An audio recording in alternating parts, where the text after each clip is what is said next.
रहमान रहीम।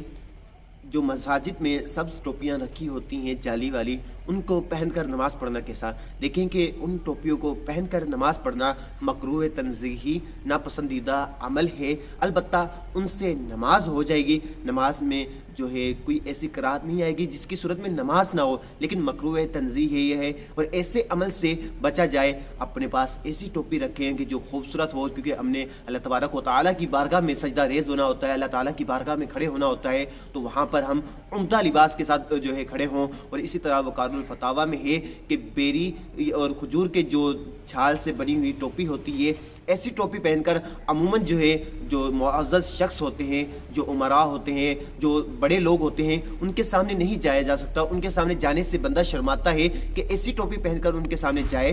तो जब उमरा के सामने जाने से शर्माया जाए कि ऐसी टोपी उनके सामने पहनकर नहीं जाई जाती, तो अल्लाह ताला की बारगाह में भी ऐसी टोपी पहनकर खड़ा नहीं होना चाहिए। वकारुल फतावा में ये लिखा हुआ है। तो इसलिए हमें चाहिए कि हम अच्छी खूबसूरत किसी एक अपने पास टोपी रखें। जब भी हम नमाज अदा करें तो वो टोपी पहनकर नमाज अदा करें। अल्लाह ताला मुझे और आपको इन बातों पर अमल करने की तौफीक अता फरमाए।